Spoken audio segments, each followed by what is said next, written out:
Good evening, everybody. My name is Todd Scholl. I serve as the SCEA's Center for Educator Wellness and Learning lead learner, and it is my privilege and honor to do that work. And I'm so thankful for those of you tuning in tonight to tonight's live stream. I had a great time today at the SCASL conference. That's the South Carolina Association of School Librarians. Saw Cassie Owens-Moore out there, our president, Sherry East, Mary Rita Watson, and of course, Josh Malkin from South Carolina ACLU. They did a great session on advocacy for our school librarians. And if you are a school librarian in South Carolina, we, of course, want to invite you into our movement. Very, very important that you are part of an organization that you can lean on and that will provide you the kind of support that you need. We love and care about all of our school librarians, and we stand with you. Tonight, we have a special guest. I met our guest, it was probably about 12 or 13 years ago. I was working at the Center for Educator Recruitment, Retention, and Advancement, and I happened to just be in one of the breakout sessions that this person led.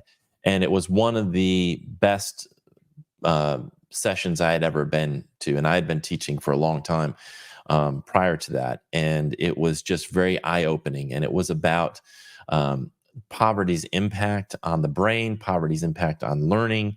And it was just a really, really great, powerful, informative session. And I've kept in touch with this person throughout the years, on and off. We've done a few things, some podcasts and things like that together. And I thought that I would bring her on tonight. Her name is Dr. Tammy Pawloski. She's a professor of education and director of the Center of Excellence to Prepare Teachers of Children of Poverty at Francis Marion University. She holds a Ph.D. from the University of South Carolina, go Gamecocks. And prior to joining the faculty at Francis Marion, she served on the faculties of USC in South Carolina and Ventura College and Pepperdine University in Southern California. So without further ado, let's bring on Dr. Tammy Pawloski. How are you doing tonight, Tammy? I'm well, Todd. Thank you so much for your kind words. Yeah, it really was. It was one of the most eye-opening sessions I had been in, and I feel like it is critical information for our public school educators. And so many of our educators are dealing with students who are impacted by poverty, and we aren't always equipped with the kind of knowledge and information we have to be as effective as we could be. And I felt like your session is something that everybody needs to hear. So I just wanted to invite you tonight to just talk about, let's just first of all, did I miss anything in your bio that you wanted to share with folks? More than enough. Thank you. Okay. All right. So let's just start there. So first of all, how did you get interested in the idea of the overlap of poverty and education? Well, Todd, I'm an early childhood educator by training. Thought I'd teach kindergarten forever. I found my way into higher education across the country and then back to South Carolina. And this was about the time that the Abbeville lawsuit, some of us maybe remember the corridor of shame is sometimes a term that's used to describe the lawsuit in which 40 school districts in South Carolina sued the state over equitable funding. And I had been at Francis Marion for maybe 5 years when the lawsuit came to trial. And so it came to trial. And of course, if you were in South Carolina at that time, and especially in education, that it was created quite a buzz. 60 Minutes came to town to report on South Carolina schools. And there were 4 big issues that were related to the lawsuit, but 60 Minutes zeroed in on facilities. And the belief became, well, if we just build big new buildings and have great technology, that'll fix everything. Mm-hmm. And so our center was the vision of Lauren Anderson, who happened to be Benjamin Bloom's graduate assistant, the author of the Revised Bloom's Taxonomy, and the lead witness for the plaintiff districts. He envisioned a center that would drill into the research and identify what kinds of barriers stand in the way and how can we help teachers remove them. And he happened to be one of my professors in my doctoral program. I happened to be at Francis Marion. He wanted the center positioned in the heart of areas that serve many students in poverty. He brought it to us, and I just literally fell into it. Wow. Wow. Now, I had always taught children living in poverty, so I had that background experience, but I had never really thought about it as teaching children of poverty. And I think that's probably true for many of us. Yes. Yes.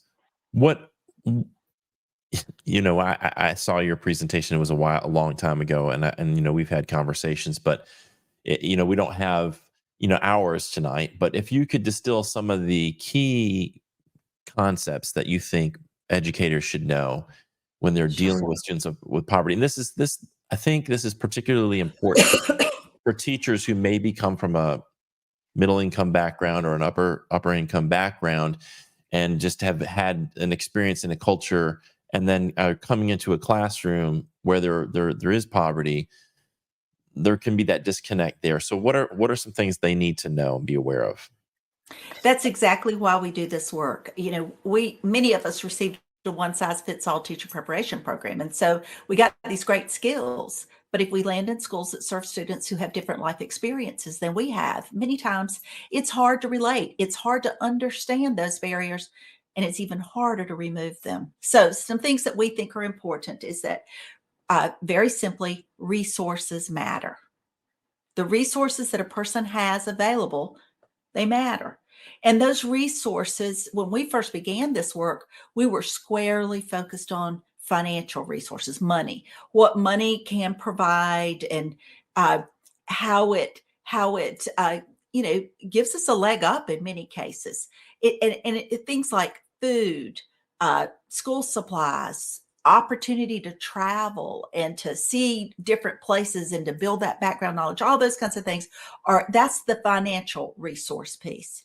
And we have more and more schools who are providing accommodations, backpacks with food to go home over the weekend, school supplies that are readily available. Transportation is huge for children who have limited access to resources, and also parental support. Many parents who are living in poverty or in low income, they're working hourly jobs.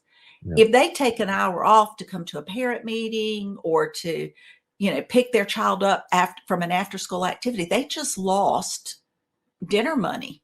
Right. And so understanding that the impact of financial resources is huge. So that's the first part. The second part came later.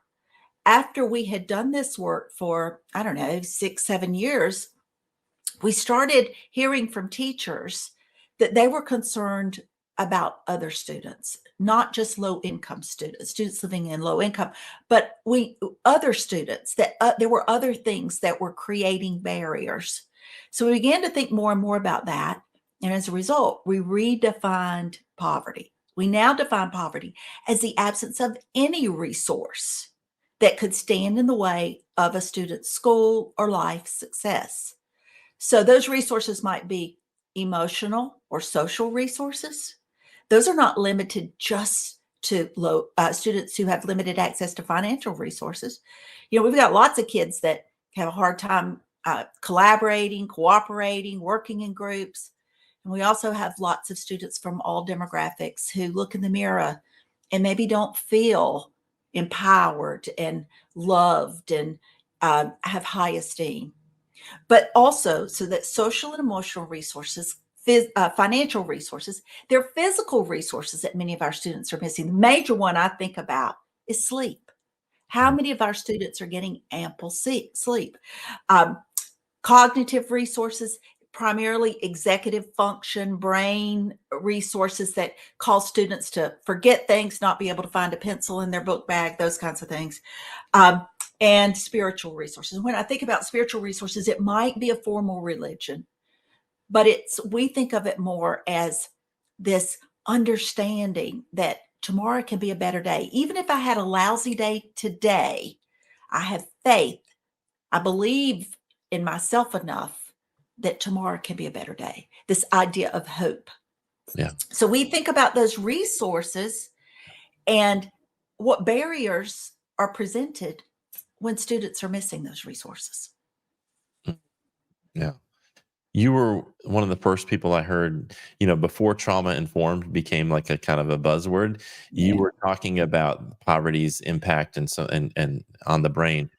Can you talk a little bit more about that? You mentioned executive function. Can you talk a little bit more? Because I'm a geek for the science of it all.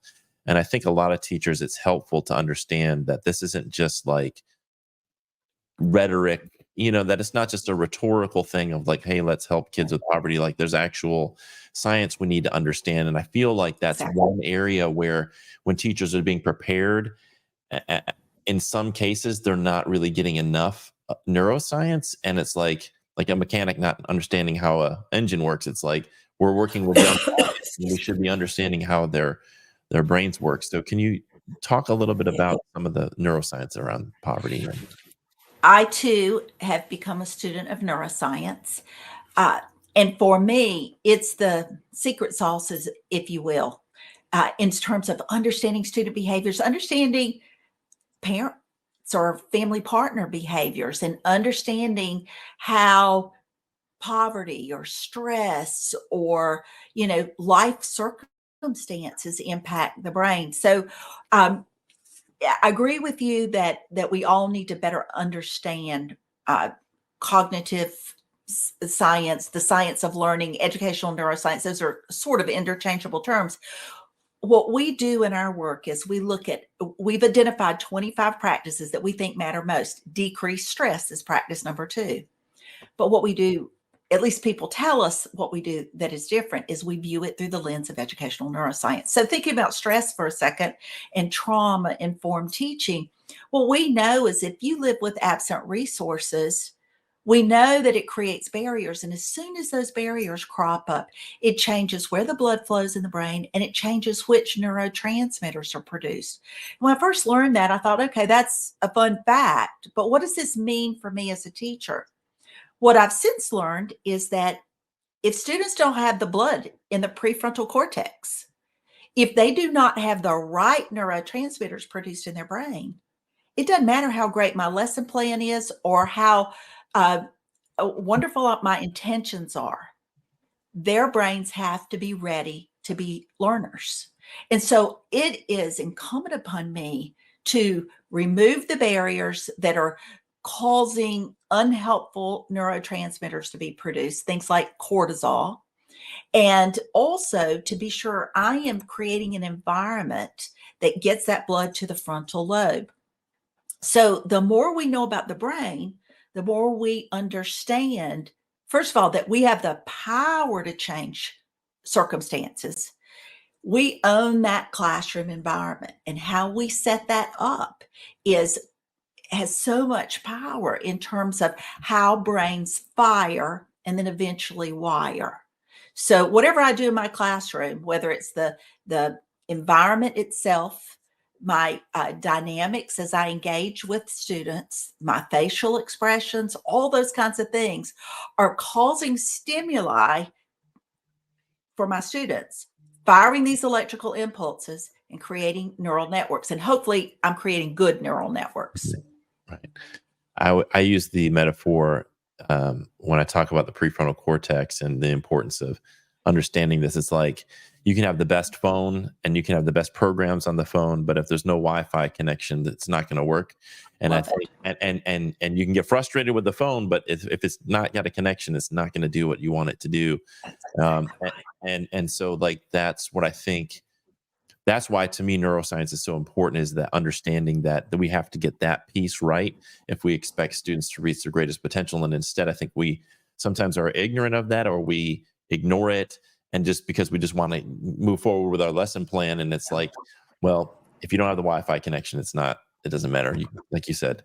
The One of the things I'm hearing teachers talk about is poverty of expectations and not having enough consequences for students, and that this is leading to some issues with discipline issues and things like that. My only pushback on that, I understand what they're saying. One of my pushbacks on that is the system, is some of the maladaptive behavior perhaps a system that has now myopically focused on standardized testing, creating dynamics where the students really don't necessarily see relevance or connection to what they're learning, their voice and choice and their curiosity is not really being nurtured, perhaps things that are not holistic or developmentally appropriate are going on, and the curriculum just seems disconnected from them, and maybe the maladaptive behavior is actually a sane response to the cultures and systems that they find themselves in. How do we balance this idea that we don't want to have a poverty of expectations for students of poverty, and we do want them to have consequences, and we do want to hold them to a standard and that kind of thing, but also understand that the system that they're in maybe needs to be changed a little bit? Yeah. Boy, you hit on so many important issues. Uh, as I mentioned earlier, we have 25 practices that we think matter most. Practice number 24 is high expectations. How do we hold high expectations? There's a real concern when we begin to understand student life experiences. We have a real tendency to use a term that I'm sure many South Carolinians are familiar with, to bless their heart, poor thing, and then lower expectations. Yeah. On the other hand, we have this tendency to put in place strict, rigorous expectations without understanding that, gosh, I slept in the car last night, or I didn't have dinner last night, or, and so there is a real need to balance high expectations with grace. And so instead of saying, gee, you slept in the car last night, you don't have to turn in the assignment. Why don't we say, you get 2 or 3 days to turn it in? Because I really want you to have time to devote to it, to get it right, as opposed to throw something together that's really not your best work. So I think that we have to look at our students, understand their needs, create classrooms that are uniquely designed to motivate, to give hope, to remove barriers, but to never, ever, ever lower expectations. And, sometimes a big concern for me are grading practices and how these, and many of them are imposed on us in education by, people way above our pay grade of the or traditional practices that we've always used. For example, averaging grades. We've always averaged grades. But the bottom line is that benefits the kids that learn most quickly. Mm. Many of our children have absent resources. It's just going to take them longer because their brain doesn't fire quite as quickly because it's infested by stress and the impacts of stress. Maybe we have to build all that background knowledge first, whereas some students walk in and they already have the background knowledge, and all we have to do is, tie it together for them. So I think we have to, I think it goes back to understanding the brain. When we go back and we understand the brain, then we are confident in setting up learning environments that are uniquely designed to support the needs of students. Yeah. One of the things that we kind of alluded to this early on is, if you're coming from a particular cultural background, carrying with you some implicit biases about what does respect look like, what does disrespect look like, and interpreting language, nonverbals, and other behavior through the lens of the culture that we're from and what was considered acceptable and unacceptable. And so when we talk about expectations and holding kids to high expectations, how do we tease out these implicit biases that, my expectation comes from what part of that is cultural and what part of that is, no, this is just a universal expectation we should have of all students? How do we tease that out and work with particularly new teachers so that they're not bringing that cultural bias into the classroom? And that's a real tendency for all of us because we all have life experiences, and your experiences might be different from mine. Uh, and again, understanding the brain helps us to understand the power of those life experiences. We really rely on the work of Eric Jensen with this. Eric Jensen says we have an emotional keyboard, We have about 6 emotions that are hardwired. Everyone can feel anger, joy, disgust. In those cases, it's about how do we exhibit those emotions, how we express those emotions in a way that's correct for the circumstance. So it's code switching. So this might be how you do it at school, but at your neighborhood, some other kinds of things are important. And so teaching this idea of code switching is super important. Then there are a set of emotions that have to be explicitly taught. And this is where I think what you're thinking about comes in. Things like gratitude. Gratitude has to be explicitly taught. Empathy, sympathy, patience, remorse. Mhm. All of these have to be explicitly taught. And if a student comes in and their family partner has been working 2 jobs, second shift, they are really providing their own care, maybe taking care of the littles, and their parent comes in and they're exhausted, that is not a priority to teach this idea of gratitude or patience or remorse. It's let's take care of our basic needs and let's take care of each other. And so then that student comes to school and they don't demonstrate those emotions that we think maybe they should because that our culture says that they should. And then what we say is we have 3 choices. We can judge them, and that's almost always followed by punishment, whether it's direct or it's indirect punishment, because they don't emote the way we think they should. But we have a third choice. And the third choice is to teach. We can teach them this is how you make your way successfully in this environment. And let's talk about how it's different in another environment. And then what if I talk about how I was raised or what I value, and let's talk about what you value, and let's find ways to find common ground, but also to simply understand that differences don't make us enemies, but instead differences are, I mean, that's the beauty of this world, is the diversity of this world. Yeah. One of one of I know schools have so much on their plate, so much to look at, from, the moment the students get there and the breakfast that they serve and getting, make sure the buses arrive on time. And then, there's so many pieces to put together a school day. But my argument has been that we've become so obsessed with test scores that we've kind of forgotten Maslow. Maslow's kind of been nudged out.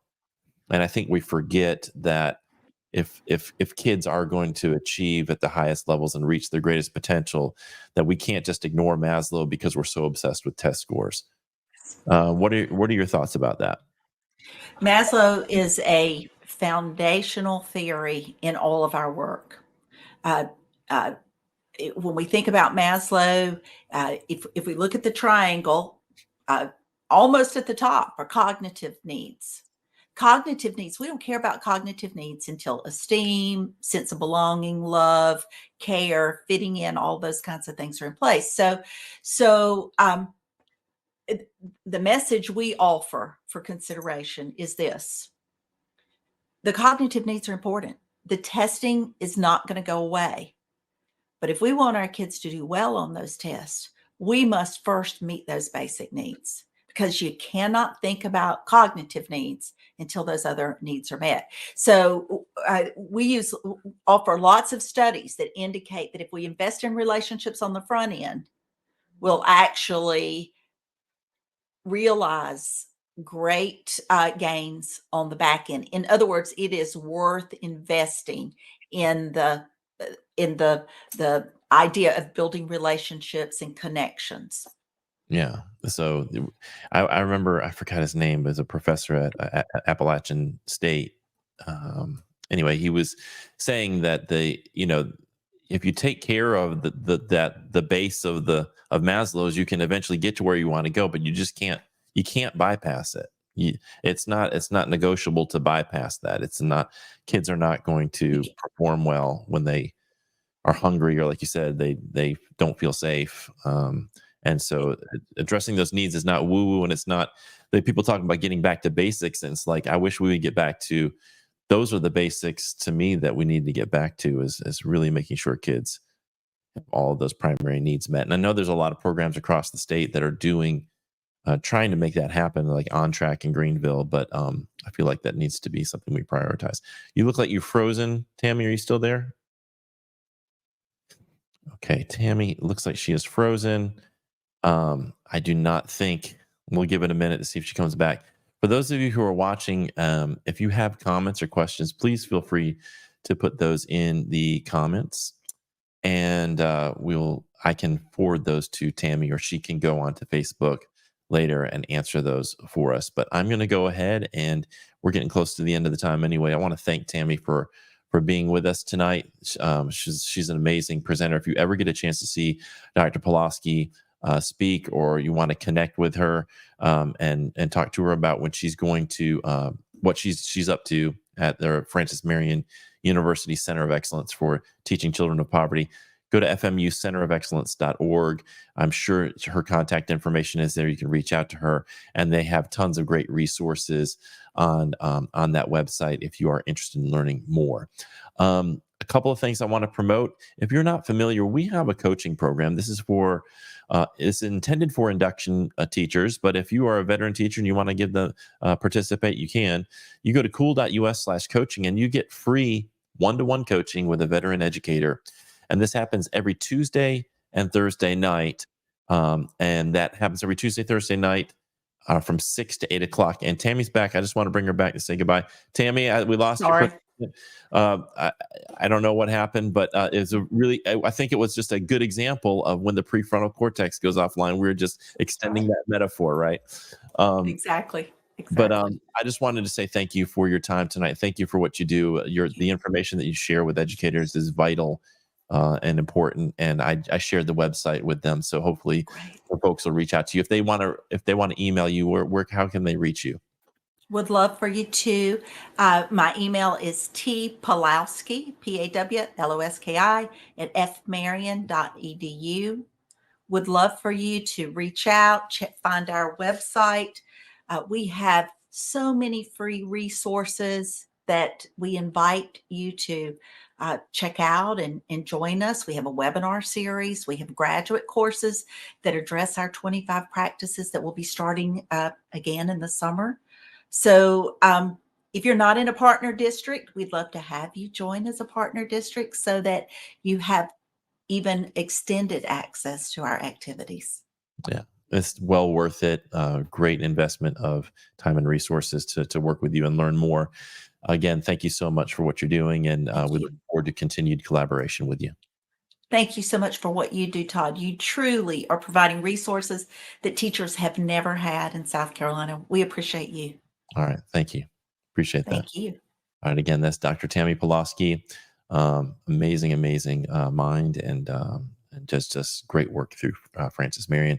So please check that out at fmucenterofexcellence.org. A couple of other things I wanted to promote before we sign off for the evening.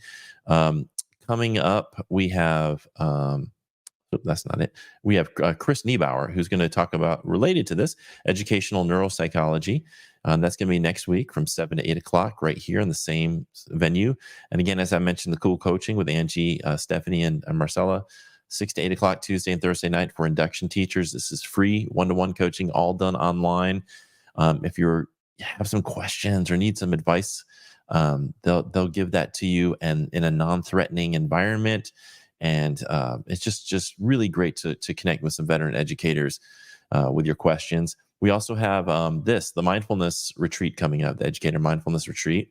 Yelena Popovich and I created this retreat 8 years ago, and we've continued to do it. We had a little bit of an interruption with COVID, but we've continued to do these retreats, and these are secular, science-based, trauma-sensitive retreats, and they're designed by educators.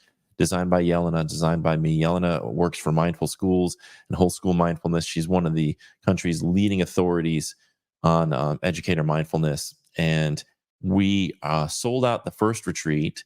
The second retreat is almost halfway full now. I just checked the applications, and we're about halfway full for this one, June 26th to the 28th. You can learn more at cool.us/retreat. Another thing coming up related to the information we talked about tonight is the Trauma Informed Education Workshop. That's going to be July 11th from 10 a.m. to 3 p.m. at our headquarters at the SCEA. That's in Columbia and West Columbia. Karen Beeman and Jennifer Dollar are amazing presenters as well, and they run Columbia College's master's program in trauma-informed education. And so you can get recertification credits. You'll get a free lunch, and it is free for our members, $40 for non-members. So another incentive for you to join. And the last thing I wanted to promote was our Educator Health and Wellness Day. Veronica Primus, who is an amazing veteran educator here in South Carolina, one of the most wise people I've spoken with, and just a gentle soul and an amazing, amazing educator. She's got an organization called Circle of Rest, and we are going to host this event at Columbia College on July 19th. And it's going to be all around health and wellness. So we're going to do yoga there. We're going to do mindfulness. There's going to be information on nutrition and exercise. So we hope that you will make plans to join us at Columbia College this summer. And you can learn more about that and register on the Circle of Rest website. And you can see that at the bottom of the screen. And the last thing I want to say is this. I'm really proud to be a member of the SCEA and the NEA. NEA is the largest labor union in the United States. There are over 3.2 million members of the NEA, educators all across the country in all 50 states. And the SCEA is the affiliate of the NEA. And one of the great things about being a member of the SCEA is when you join us, what sets us apart is that you're joining at 3 different levels. You're joining in a national association in the NEA, a state association in the SCEA, and the local association, like our Charleston County Education Association or the Greenville County Education Association or ORI. And we need leaders. So if you are in an area that doesn't have an active local, or maybe they're struggling to get that local going, we need to organize and coordinate at the local levels. This is how we build power from the local level up. But we have to be advocating on all 3 levels, because education policy is happening in your local school, in your district, right? And it's also happening at the State House in Columbia, but it's also happening in Washington, D.C. with federal policy.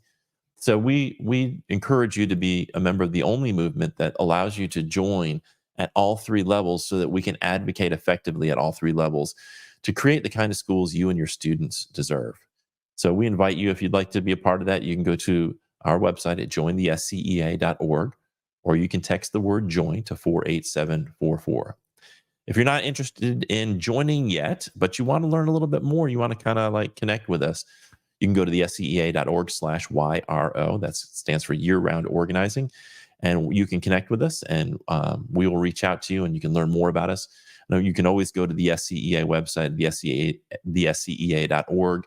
You can go to NEA.org and read all about what we stand for, what our values are, what benefits we offer. You can read about the member benefits.